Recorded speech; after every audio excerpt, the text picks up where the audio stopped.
20,000 youth across San Diego saving lives through preventative heart screenings. Joining us now to tell us more is Hector Paredes and Jacob Lee. Thanks for joining us. Thank you. Hector, let's start with you. We've spoken before a lot about this. Tell us about Eric and how the foundation came to be. Good morning. First of all, thanks again for KUSI. It's so great supporting us. So our foundation was designed back in 2010 because the previous year we had lost our son, Eric Paredes, who was a healthy 15-year-old wrestler and football player in high school to sudden cardiac arrest. Yeah. He was basically undiagnosed. He had always had his sports physicals every year, but unfortunately, because he never got an EKG, we never knew that he had an electrical malfunction of his heart. So the following year, in 2010, we founded the Eric Paredes Save a Life Foundation, and it's an organization that's dedicated to raising awareness of sudden cardiac arrest, and we also provide screenings. Basically, we do EKG and echocardiograms of kids here in San Diego County. Because those aren't typically done with a regular doctor visit, right? No, sir. They're not. You're trying to make sure that every teenager gets screened in this way. Well, we would like, yes, that at some point in their, depending on their age and their wellness checks, that an EKG should be worn. Okay, Jacob, first time here on TV?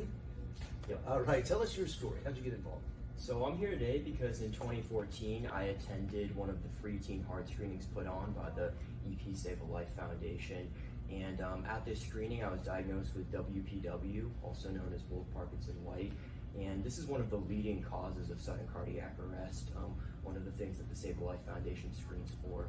And since that screening, I've learned that 23,000 youth are lost every year due to sudden cardiac arrest. So with that screening, what was the result for you? Is it a certain type of medication you're on, or how does that work? So I had a heart surgery the following year, a cardiac ablation, and since that heart surgery, I've had no symptoms, and I've been able to go back to play sports, surf, and do all the things I love to do. Oh, wow. Okay, now tell us about the push right now with the up in Sacramento that you're trying to get done.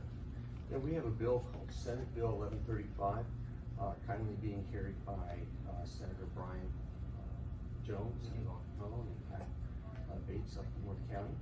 And that bill essentially extends sudden cardiac arrest awareness through EKGs throughout the state. We have partnered with 3 other nonprofit foundations, and so we're going to be delivering, we hope to be able to deliver EKGs throughout the state for a 3-year time and gather the data. Again, it's about gathering data and extending our screenings throughout the state to underserved communities, essentially. Yeah, and you were showing signs of progress up with the state government, and then kind of hit a snag. Is that right? Yes, we did. We moved real quickly through the Senate. It was unanimous, and then recently, last week, it was brought into the Assembly, the Education Committee, and the Assembly Chair, Patrick O'Donnell, essentially doesn't want to hear it, so they want to kill the bill. And that's what we understand is the American Cardiology, the California American College of Cardiology and the American Heart Association don't want the bill to move forward. But you believe they're using outdated information, right? That is correct. How specifically? Yeah, they're using data that essentially originated, or they put it together in 2013, it was published in 2014.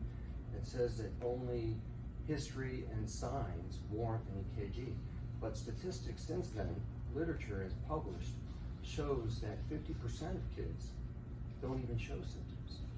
And their history is there to show that they have heart conditions. That's why we believe so importantly, and we want to emphasize that EKGs are important for you.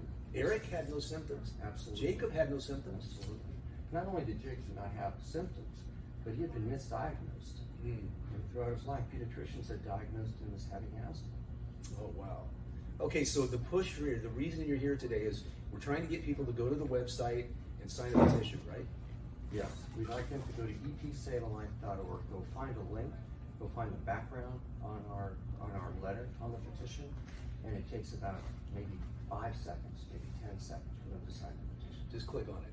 Yes, sir. Okay, the website again, Hector? It's epsavealife.org. EP Eric Paredes, epsavealife.org. Okay, it's 5-10 seconds maybe, and you just might save a life. You'll help save a life. We know it'll help save a life if we get enough signatures, right? Absolutely. Get it moving through. All right, Hector, Jacob, nice meeting you, man. Thank you very much. Appreciate it. Thanks for all you guys do.